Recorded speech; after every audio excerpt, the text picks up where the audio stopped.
What is going on, guys, and welcome back to this week's Bourbon of the Week. You guys don't mind if I sit down this week, do you? Listen, some of you may or may not know this, and I'm always wearing my shirt. I work at an ice cream store, and it's June, and it's 90 degrees out, and everybody wants ice cream. So, we're busy. We're very busy. I'm tired. I got a lot going on. We got a bachelor party coming up this weekend. Shout out, Jeff. And we still got reviews to get to. So this week, we're going with Knob Creek 12 Year. Now, we've already done the 9 year here on the channel, which came in at around, I don't know, I want to say 8.03, somewhere around there.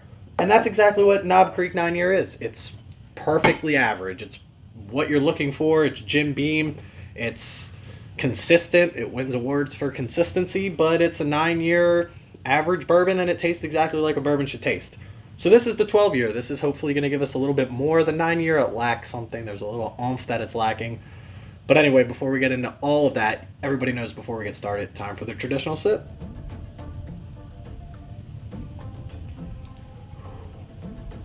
There's the oomph.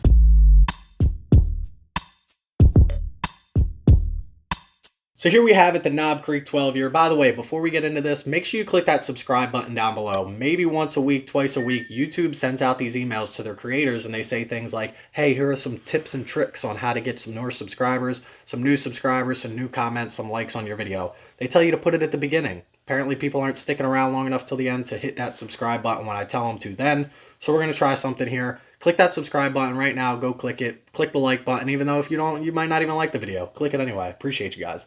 This is the Knob Creek 12 year. We've already done the 9 year, like I said. That came in at an 8.03, somewhere around there. Both 100 proof. I have the 15 year as well, which is also 100 proof. We'll kind of steer clear of that one for right now. I want to compare this to one that we've already reviewed. Coming in at 100 proof, 77% corn, 13% rye, 10% malted barley. Your Jim Beam product, and that's what you're getting right here. Knob Creek 9 year, again, like I said, it's average. It's a decent bourbon. It's nothing wrong with it, but it's average. This one is supposed to be that next step up. The Knob Creek 12 year, you're starting to compete with some other age-stated bourbons. Russell's Reserve 10 year, you're starting to compete with Eagle Rare, which is a 10 year bourbon, which I actually think they removed the age statement. Don't quote me on that. I know it is still a 10 year, but I don't know if it says it on the bottle or not. I could probably grab one and tell you, but I don't really feel like it. We have Basil Hayden's 10 year. We have Bullet 10 year. So not a lot in that 12 year range. A lot of 10 year stuff.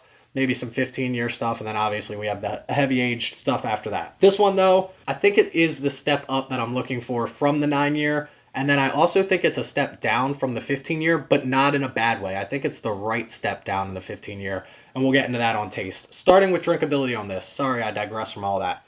Drinkability on this, 100 proof bourbon. I'd be interested to line these up next to each other and really actually see what the 15-year, 9-year, and 12-year taste like drinkability-wise. But this one's not bad. It's got a little bit of an ethanol kick. I wouldn't complain about it at 100 proof. I would probably say it drinks under its proof. Maybe not too much, 90, 95 proof. But that's not a bad thing. You definitely want to drink under your proof. I think the extra age in the barrel here gives us a little bit more sweetness than I remember with the 9 year, which I actually think hides a little bit more of that ethanol than anything else. You get it on the nose for sure when you nose this. You can pick up a little bit of that ethanol kick. Not off-putting, not anything bad or anything like that. For 100 proof bourbon, it sips kind of well, actually. I wouldn't put an ice cube or anything like that in this. I'm going to give this a pretty good score on drinkability. Now, I think, off of the rip, I think this is going to beat the 9 year. The question is by how much. I think the price is going to hold it back a little bit, but we'll get into that on price. And then the taste, I think, is a little bit better. I don't know the exact score breakdown of what I gave the 9 year. We'll put the video up here somewhere so you can check out exactly what I did. But for drinkability on this, I'm going to give this like an 8.7. I think it's pretty good. I think it does have a little bit of an ethanol kick, but nothing I would complain too much about. So I'm going to give this an 8.7 when it comes to drinkability. And as always, I think that's a fair spot for it. So the next thing, if you're not familiar with the channel, the next thing we get into is taste on this. Now, taste on this is absolutely where this bottle is going to shine. This is that extra oomph that you're looking for. If you love the 9 year, you're going to love the 12 year, at least me personally. These are the flavors. Not only are they the same flavors, they're more robust, they're more apparent. You're getting your vanilla, your caramel.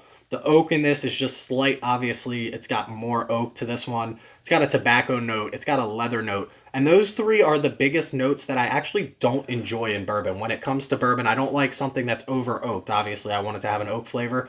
I don't really like a tobacco note, and I don't really like a leather note. This, though, is balanced so well. There's nothing that stands out. You're not like, oh, that's straight oak, which is what you get out of the 15 year, which is why it's not my favorite. While the 9 year really lacks that oak flavor that kind of brings it all together. This also is going to give you a slight hint of that Jim Beam nuttiness when you get into this, which I didn't know if it would. The Knob Creek kind of is interesting at that 10% malted barley if it's really going to give you that Jim Beam nuttiness that you're looking for, because that's what I've found to seem to be that predominant flavor profile, that predominant grain that's going to give you that nuttiness. So at 10% malted barley, it does have a slight, very slight peanut note to this. And again, it's just so well balanced. This is exactly what I would expect a bourbon to taste like. And it's one of my favorites. I've only drank. Maybe it's just drank. I've only had a little bit of this. I did a video the other day with a couple of buddies and we drank the 12 year. Absolutely fantastic bottle when it comes to taste on this. There's not really anything that I can pick out of this that, one, I don't like flavor wise, or two, that stands out to the point that I would say, no, I don't want that, or give me more of that, or give me less of that. I think the 100 proof is the perfect mark for this, where it really gives it just enough of the alcohol that they're not watering out these flavors, but at the same time, it's not overproofed. A lot of people, especially when we're talking about the price of this bottle, which we'll get into next, they're looking for 120, 130 proof bourbons. They're looking for something over 100 proof, even 115 or 117. The Baker's 7, which is another Jim Beam age-stated bourbon, obviously, coming in at 107 proof on that. So those are it's a lot of proof junkies out there that are looking for, if I'm paying a certain amount, I need a certain proof. Well, I'm just not that type of person. If you're going to give me a great, exceptional flavor profile like you're going to on this one, I'm not going to knock you on the proof. The proof seems perfect to me. The taste seems perfect to me. I can't say perfect because we're not going to give it a 10, but I am going to give this, with all these flavors being so well balanced and so predominant and so robust, I am going to give this a 9.4. I almost gave it a 9.5. I don't know what my highest was. I think it might have been 9.4. Might have even been 9.2. 9.4 is where I'm going to put this one as the flavor profile, as my taste score. And I think that's exactly where it belongs. I don't really know too many bourbons that I would taste, straight taste alone on this, better than this one myself. The Henry McKenna 10 year is obviously my favorite. I think that's what got a 9.2. And I would love to try these two side by side just to see. But if you haven't had the Knob Creek 12 year, if you haven't seen it on your shelves, or if you have and you haven't picked one up yet, make sure you grab a bottle of this because you're going to want to taste it. 9.4 is where we're going to put this.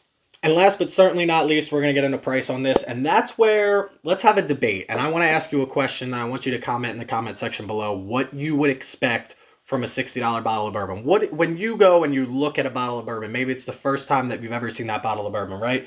There it is on the shelf. You look at it. You know nothing about that bottle, right? You see Knob Creek. You see 12 year. You see all this beautiful bottle. I like how the bottle is. It's definitely different. One, it's a little bit bigger. Is it definitely bigger? So this one says 750 milliliters, and this one says 750 milliliters too, which is kind of weird to me. You tell me. Do you think that these bottles are the same size? Maybe it's skinnier? It doesn't even look skinnier. That's kind of crazy to me. Anyway, this is a 750 milliliter bottle, but I want to know, what are you looking for on a bottle or in a bottle, or are you looking up the bottle? What are you looking for to make that decision making on if it deserves to be that price tag or not? Because when I look at this bottle, I look at Knob Creek, then I know it's Jim Beam, so I know I'm getting a quality bourbon. Then I look at the 12-year age statement, and I know I get an age statement like that. I'm at least expecting to pay, what's Eagle Rare, $35. Henry McKenna, $55, pushing $60 now. I mean, the Basil Hayden's is even $55, I think, for the 10-year. And then the Bullet, obviously the Bullet 10-year is even closer to that range, a little bit cheaper than the rest. But this is coming in at $60, and I don't think that's a bad price point for it at all. First of all, look at the drinkability and the taste score that we've already given it. It's a delicious bottle of bourbon. It's I want to say, limited release. This came out here in Pennsylvania. It actually sat on the shelves for a little while. Then finally it was sold out, and I was like, I should buy this, I should buy this, I should buy this. I never bought it. Then it was gone. I was actually going to trade somebody to get another one, and right when I was going to go do a trade, there it is back on the shelves again. It's not allocated, so the availability is not terrible. So what about this bottle doesn't deserve to be $60? And that's what I keep trying to tell myself, because when we get up past that $45, $50 range, I'm really starting to think to myself, is this value correct for this bourbon? And that's when it gets hard. If you're looking to spend $25, $30, you can make a decision and kind of make a mistake. If you don't love it, it's a mixer for a cocktail. If you do love it, you found yourself a new bourbon that you love. But picking up a bottle at $60 that you might not love, I understand is a tough decision for people. But at the same time, I go through, I do my research, I look at other reviews, I look at Breaking Bourbon, I look at Bourbon Junkies, I look at all these guys, Matt at ADHD Whiskey, and Jason C. from Mash and Drum, all of these people, Phil and Julie from the Bourbon Van. I know I'm leaving a lot of people out here, but I look at all these people and I talk to them and I chat with them. I message people that are in my Discord and everything like that. Shout out Discord, join it down below. And I ask them, is it worth it? Is the value worth it? And then I decide on my own. Sometimes I buy my bottles and they're not worth it. I bought the Elijah Craig $200 bottle 18 year. And just because it has an age statement on it doesn't mean it is always worth it. I'm going off on a tangent here. $60 bottle of bourbon deserves to be a $60 bottle of bourbon. It's not even like it's a premium bourbon. It's available. It's around. It's Jim Beam. They've got plenty of bourbon to go around. So then putting it in the barrel for an extra 3 years isn't hurting them all that much. I'm going to give this a good score on price. Drinkability is there. Taste is there. Everything about this bottle is fantastic. So for price, I'm going to give it, it's still $60. I'm going to give it like an 8.8 when it comes to price on this. But listen, while I add these scores up, let's send it over to this week's Bourbon Bomb of the Week and talk a little bit more about age statements, including this bottle, the 9-year, and a couple others I have. Let's do this.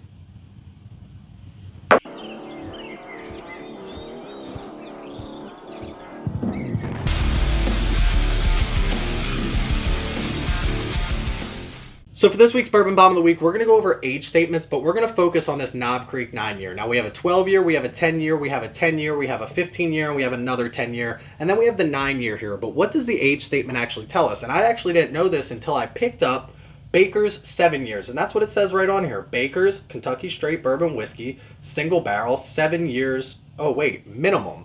It says 7 years minimum, and it says that for a reason, because this was actually barrel aged at 8 years and 8 months.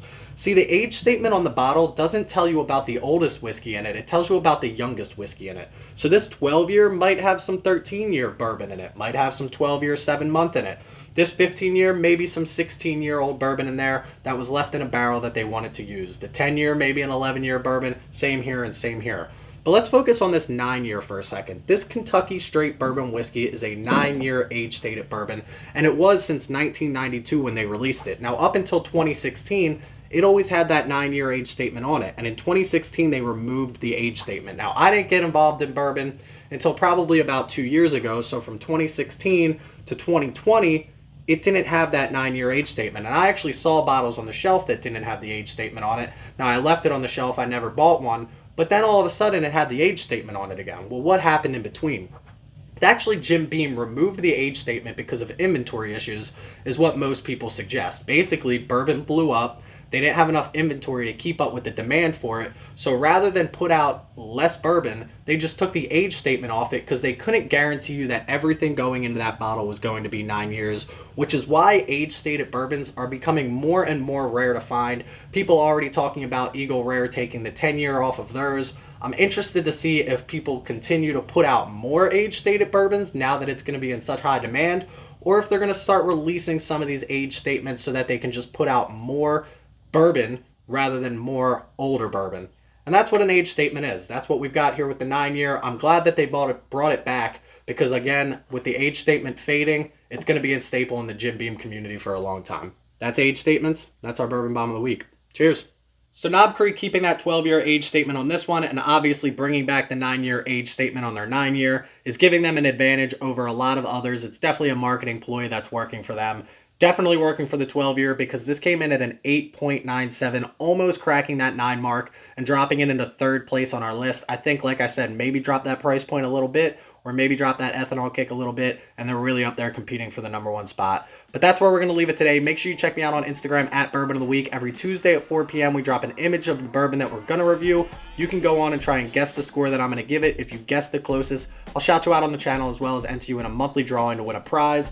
We've got koozies, we've got glasses, we've got all kinds of stuff. Make sure you join me on Discord as well. We're always chatting over there. Would love to hear from you. And if you want to support the channel, check out the Patreon link. Both of those are down below. But in the meantime, drink responsibly. Don't drink and drive. Stay healthy, stay happy, stay drinking. Cheers, y'all. Time for bed.